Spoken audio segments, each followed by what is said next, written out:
नमस्कार, मी सिद्धेश दिलीप शिवण वित्तम बातमीमध्ये तुम्हा सर्वांचं स्वागत करतोय। बातमीपत्राला सुरुवात करण्याआधी एक नजर टाकूया बातमीपत्रातील काही महत्त्वाच्या हेडलाईन्सवर। सुभाष मैदानावरती इंडोर गेम हॉलचे काम बंद पाडत मनसेने घातला गोंधळ। कल्याणमध्ये 3 बांगलादेशी महिलांना पोलिसांनी केली अटक। नारायण राणे आणि मराठा समाजाचा संबंध काय, विनायक राऊत यांनी उपस्थित केला प्रश्न। आणि भिवंडी वाडा रस्त्याची दुरावस्था, रस्त्यावरती पडलेल्या खड्ड्यांमुळे नागरिक त्रस्त। आता पाहूया सविस्तर वृत्त। कल्याणमधील एकमेव असलेलं सुभाष मैदान, या मैदानावरती इंडोर गेमसाठी हॉलचं बांधकाम सुरू होतं। मात्र हे बांधकाम आज मनसेने बंद पाडल्याचं पाहायला मिळालं। कल्याणच्या एकमेव असलेल्या सुभाष मैदानावरती इंडोर गेमसाठी हे केडीएमसीने बांधकाम सुरू केलं होतं। मात्र मनसे कार्यकर्ते आणि क्रीडाप्रेमींनी आक्रमक होत केडीएमसीचे हे बांधकाम बंद पाडल्याचं पाहायला मिळालं। त्यामुळे सर्वत्र गोंधळ निर्माण झाला। सुभाष मैदानाचा बळी घेण्याचे प्रयत्न सुरू असल्याचा आरोप हे काम बंद पाडत असताना मनसेने केलाय। डोंबिवली महापालिकेचे अधिकारी आहेत यांचा निषेध करतोय, कारण यांनी घाट घातलेला आहे की हे एकमेव खेळाचं मैदान आहे। इथं पोरं सगळे क्रिकेट प्रेमी इथं खेळायला येतात, मातीचे खेळ आहेत आणि हा मातीचा खेळ बंद करून हा इंडोर गेम करण्याचा घाट घातलेला आहे। जर मी आपल्या माध्यमातून त्या अधिकाऱ्यांना आयुक्तांना सांगू इच्छितो, जर सुभाष मैदानाचा बळी घेण्याचा प्रयत्न केला तर आम्ही ह्या अधिकाऱ्यांचा बळी घेतल्याशिवाय राहणार नाही। सध्या महाराष्ट्रामध्ये बांगलादेशी घुसखोरांविरोधामध्ये महाराष्ट्र पोलीस आणि प्रशासन हे चांगलंच आक्रमक झाल्याचं पाहायला मिळतंय। त्यात सैफ अली खानवरती हल्ला केलेला देखील बांगलादेशी घुसखोर निघालाय। त्यामुळे आता सर्वत्र मुंबईमध्ये बांगलादेशी रहिवाशांची पडताळणी केली जाते। अशातच कल्याणमधून एक मोठी बातमी समोर येते। कल्याणमधील 3 बांगलादेशी महिलांना पोलिसांनी अटक केली। कल्याणच्या महात्मा फुले पोलिसांनी 3 बांगलादेशी महिलांना अटक केल्याचं आज पाहायला मिळालं। परवीन शेख, खादिजा शेख आणि रीमा सरदार अशी बांगलादेशी महिलांची नावं आहेत। कल्याण स्टेशन परिसरामधून पोलिसांनी या महिलांना अटक केल्याचं आज पाहायला मिळाले। हा सर, पिटा अंतर्गत कारवाई दरम्यान मोठा खुलासा झाला काय? बरोबर आहे। आमच्याकडे एक 8 दिवसापूर्वी महात्मा फुले पोलीस स्टेशनला पिटा कायद्याअंतर्गत काही महिलांना अटक करण्यात आलेली होती। त्यामध्ये काहीतरी 13 पीडित महिलांना ताब्यात त्यांची सुटका केली होती। त्या अनुषंगाने माननीय वरिष्ठ पोलीस निरीक्षक श्री ज्ञानेश्वर साबळे सर यांनी हे तपास करत असताना त्याच्यामध्ये कल्याण रेल्वे स्टेशन परिसरामध्ये काही बांगलादेशी महिला येत असल्याची माहिती मिळाली होती। त्या अनुषंगाने दिनांक 16 जानेवारी 2025 रोजी आम्ही स्टेशन परिसरामध्ये कारवाई केली असता त्याच्यामध्ये आम्हाला 3 बांगलादेशी महिला या मिळून आलेल्या आहेत। त्याबाबत वेगळा गुन्हा दाखल करून महिलांना अटक करण्यात आलेली आहे। त्याच्यामध्ये सध्या त्या महिला आरोपी ज्या आहेत त्या बांगलादेशी असल्याचं निष्पन्न झाले। त्या सध्या पोलीस कस्टडीमध्ये आहेत आमच्याकडे। बैलांची झुंज ह्या खेळाला आता महाराष्ट्रामध्ये बंदी आहे। यामध्ये अनेक वेळेला बैल दगावतो किंवा बैल मोठ्या प्रमाणात जखमी होतो। अशा या बैलांची झुंज कार्यक्रमावरती खेळावरती बंदी असताना देखील कल्याणमध्ये काही हौशी कलाकारांनी बैलांचा झुंज कार्यक्रम आयोजित केला आणि ह्याच कार्यक्रमाच्या अनुषंगाने पोलिसांनी आता कारवाई केल्याचं पाहायला मिळतंय। सोनारपाडा परिसरामधील हा धक्कादायक प्रकार आहे। बंदी असताना देखील हा कार्यक्रम म्हणजेच बैलांची झुंज कार्यक्रम आयोजित करण्यात आला होता। ही झुंज बघण्यासाठी नागरिकांनी देखील मोठी गर्दी केली होती। सोशल मीडियावरती ह्याचे व्हिडिओ व्हायरल झाल्यावरती आता मानपाडा पोलिसांकडून गुन्हा दाखल केला गेला। मानपाडा पोलीस ठाणे हद्दीमध्ये काल बैलाच्या झुंजी झाल्याची माहिती आम्हाला मिळाली। त्या संदर्भात आम्ही आज अधिक चौकशी केली असता सोनारपाडा येथे सकाळी 7 ते 8च्या दरम्यान रोशन दळवी, गणेश साळवी आणि बारक्या मडवी या तिघांनी 2 बैलांच्या झुंजी घडून आणल्याचे निष्पन्न झाले। त्यामुळे मानपाडा पोलीस ठाण्याने त्यांच्याविरुद्ध गुन्हा दाखल केलेला आहे आणि या प्रकारामध्ये अजून कोण सामील आहे का याची चौकशी अधिक पोलीस करीत आहे। या झुंजीच्या वेळेस बैलांना त्यांनी क्रूरतेची वागणूक दिलेली आहे। तसेच जमलेल्या लोकांच्यासाठी त्यांनी कोणतीही सुरक्षेची उपाययोजना केलेली नव्हती। त्यामुळे त्यांच्या जीवितास धोका निर्माण झाला होता। तर ह्या सर्वांचाच विचार करून त्यांच्यावर गुन्हा दाखल केलेला आहे। अधिक तपास चालू आहे। अक्षय शिंदेच्या एन्काउंटरवरती आज कोर्टाने देखील मोठे प्रश्न निर्माण केले। त्याचबरोबर पोलीस अहवाल जो सादर झालाय त्यावरती देखील मोठे प्रश्न निर्माण झाले। त्यामुळे आता हा खरंच एन्काउंटर होता की विचारपूर्वक केलेला मर्डर होता, याबद्दल आता विरोधक प्रश्न विचारतात। त्यातच विजय वडेट्टीवार यांनी महत्त्वाचं विधान केलंय। आम्ही आधीच बोललो होतो की अक्षय शिंदेचा एन्काउंटर झालेला नाहीये, तर त्याचा खून पोलिसांनी केलाय, असं मत विजय वडेट्टीवार यांनी व्यक्त केलंय.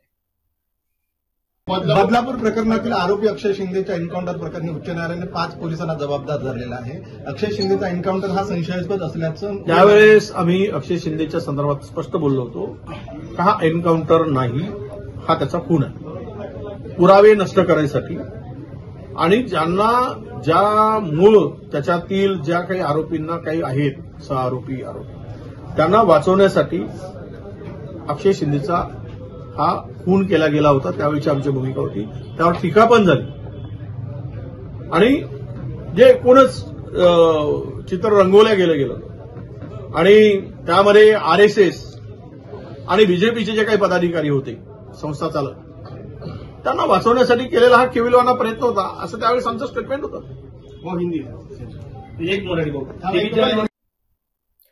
नारायण राणे यांनी काही दिवसांपूर्वी मराठा समाजाबाबत मोठं वक्तव्य केलं होतं. मराठा बांधव आम्ही कुणबी समाजामधून आरक्षण घेणार नाही, स्वतःला कुणबी मिळवून घेणार नाही, असा आशयाचं त्यांनी वक्तव्य केलं होतं. याबद्दलच आता विनायक राऊत आक्रमक झाल्याचं पाहायला मिळतंय. विनायक राऊत यांनी आता थेट नारायण राणे आणि मराठा समाज यांचा संबंध काय, असाच प्रश्न उपस्थित केलाय. नारायण राणेचा मराठा समाजाचा संबंध काय? त्यांनी यापूर्वीच सांगितलेलं आहे की मी राजस्थानी आहे म्हणून, आणि मराठा समाजाच्या नेत्यांना शिवी घालणारा एकमेव माणूस, त्याचं नाव नारायण राणे. उदय सामंत यांच्याबाबत सातत्याने आज सकाळपासूनच विनायक राऊत, विजय वडेट्टीवार हे विविध विधानं करतायत. एका नव्या राजकारणाचा उदय होणार आहे, अशी टीका देखील उदय सामंत यांचं नाव न घेता राऊत आणि विजय वडेट्टीवार यांच्याकडून केली जाते.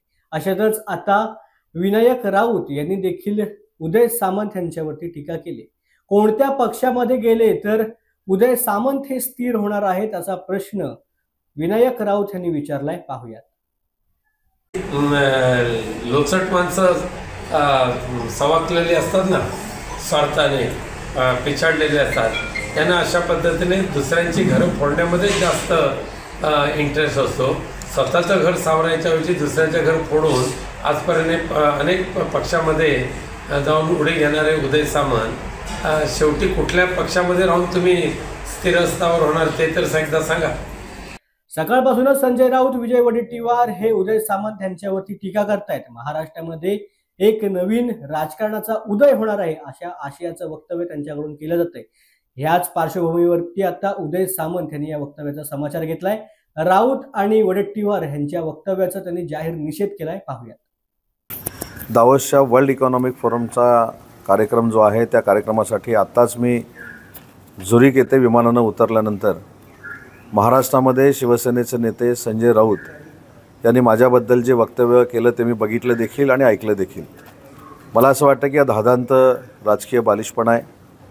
राज्याचे माजी मुख्यमंत्री आणि विद्यमान उपमुख्यमंत्री एकनाथ शिंदे साहेबांनी जो उठाव केला, त्या उठावामध्ये मी सामील होतो आणि त्याचमुळं मला राज्याचं 2दा उद्योगमंत्री पद मिळालं याची मला पूर्ण जाणीव आहे.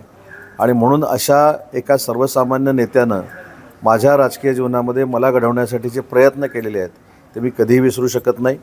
आणि माझे आणि एकनाथ शिंदे साहेबांचे संबंध हे राजकारणाच्या पलीकडचे आहेत. त्याच्यामुळं कोणीही आमच्या दोघांमध्ये वाद लावायचा जर प्रयत्न केला, केविलवाणा प्रयत्न केला, तर तो यशस्वी होणार नाही. आणि याच पार्श्वभूमीवर विजय वडेट्टीवार देखील काहीतरी बोलले असं मला कळलेलं आहे.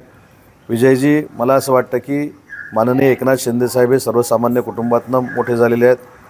मी देखील सर्वसामान्य कुटुंबातनं मोठा झालेला आहे आणि तुम्ही देखील सर्वसामान्य कुटुंबातनंच मोठे झालेले आहात. त्याच्यामुळे 2 सर्वसामान्य कुटुंबातली लोक एकत्र असतील तर त्यांना बाजूला करण्याचं षडयंत्र आपण खेळू नका. कारण तुम्ही देखील भाजपमध्ये येण्यासाठी देवेंद्रजी फडणवीसना किती वेळा भेटला याची पूर्ण माहिती माझ्याकडे आहे. परंतु मी काही राजकीय एथिक्स पाळतो आणि राजकीय एथिक्स पाळत असल्यामुळं मी कधी वैयक्तिक बदनामीकारक टीका करत नाही. म्हणून तो एखाद्या सर्वसामान्य कुटुंबातल्या राजकीय कार्यकर्त्याला संपवण्यासाठी असं फालतू षडयंत्र कोणी करू नये, हीच माझी सूचना आहे. आणि म्हणून पुन्हा एकदा सांगतो की जे वक्तव्य संजय राऊत आणि विजय वडेट्टीवार यांनी केलं हे धादांत खोटं आहे, हे निषेध करण्यासारखं आहे, त्याचा मी निषेध करतो. आणि मी एकनाथ शिंदे साहेबांबरोबर होतो आणि भविष्यामध्ये ज्यावेळी त्यांना गरज लागेल त्यावेळी त्यांचा सहकारी म्हणून मी त्यांच्यासोबतच आहे. आणि अशा षडयंत्राला मी भीक घालत नाही. आणि यामुळे आमच्या दोघांमध्ये गैरसमज देखील होणार नाहीत. महाराष्ट्रामध्ये रस्त्यांवरील खड्डे हा एक चिंतेचा आणि गंभीर विषय बनत चाललाय. प्रशासन आणि सरकारच्या माध्यमातून कोट्यवधी रुपये खर्च केले जातात, रस्त्यांचं काम होतं, मात्र निकृष्ट दर्जाच्या रस्त्यांच्या कामांमुळे लगेचच खड्डे पडतात आणि याचा त्रास नाहक तेथील नागरिकांना आणि प्रवास करणाऱ्या प्रवाशांना भोगावा लागतो. भिवंडीमध्ये देखील असाच त्रास प्रवाशांना आता भोगावा लागत असल्याचं पाहायला मिळतंय. त्यामुळे नागरिक देखील मोठ्या प्रमाणात संतप्त झालेत. भिवंडी वाडा या खासगीकरणामधून विकसित केलेल्या 64 किलोमीटर लांबीच्या रस्त्याची प्रचंड दुरावस्था झाली. या नादुरुस्त झालेल्या रस्त्याची प्रवास करणारे प्रवासी आणि चाकरमानी आणि विद्यार्थी हैराण झाले. शिंदे गटाचे भिवंडी ग्रामीणचे आमदार शांताराम मोरे यांनी सार्वजनिक बांधकाम विभागाच्या अधिकाऱ्यांसोबत या रस्त्याची पाहणी केली होती. यावेळेला सार्वजनिक बांधकाम विभागाच्या अधिकाऱ्यांना धारेवर धरत या रस्त्याची तात्काळ दुरुस्ती करावी, ज्या ज्या ठिकाणी आवश्यक आहे त्या ठिकाणची काम त्वरित पूर्ण करावी, अशी सूचना आमदार शांताराम मोरे यांनी अधिकाऱ्यांना दिली. रस्त्याची दुरुस्ती करण्यासाठी प्रत्येक वर्षी सार्वजनिक बांधकाम विभागाकडून कोट्यवधी रुपये खर्च होतात, मात्र रस्त्यावरील खड्डे जैसे थेच राहिल्यामुळे आता नागरिक संतप्त झाल्याचं पाहायला मिळतं. भिवंडी वाडा रोड ही दुरावस्था गेल्या 10 वर्षापासून आहे आणि याच्यावर कोणताच नेते मंडळी असो का कर्मचारी वर्ग असो किंवा इतर कोणतेही व्यक्ती या रस्त्याकरता कोणीच दुर्लक्ष झालेलं आहे आणि खड्ड्यांची फार दुरावस्था झालेली आहे. आणि अहमदाबाद वाडा रोड फार मोठ्या ट्रक लोडिंगच्या चालतात आणि रस्त्याचे फार मोठे दगडे खड्डे सर्व सामान्य नागरिकाला फार मोठा त्रास सहन करावा लागतो. गेल्या 10 वर्षापासून भिवंडी तालुका या स्थानिक पोलीस स्टेशनमध्ये किती ॲक्सिडेंट झालेले आहेत आणि किती जवान या रस्त्याच्या दुरावस्थेमुळे दगावलेले आहेत आणि ज्या घरातून एक व्यक्ती दगावतो तर त्या कुटुंब पूर्ण कॉलॅप्स होतो. जर ह्या लोकांनी लक्ष नाही दिला तर मी फार मोठ्या प्रमाणात आंदोलन करणार स्वतः अजय कालन येणाऱ्या काळात. जर 15 दिवसात त्यांनी आणि PWD ऑफिसर कोणताच कॉल उचलत नाही माझा, मी स्वतः त्याला कॉल करतोय. पण धन्यवाद. वेळ झाले बातमीपत्रात आता इथेच थांबायची. पुन्हा भेटू नवीन बातमीपत्रात. धन्यवाद.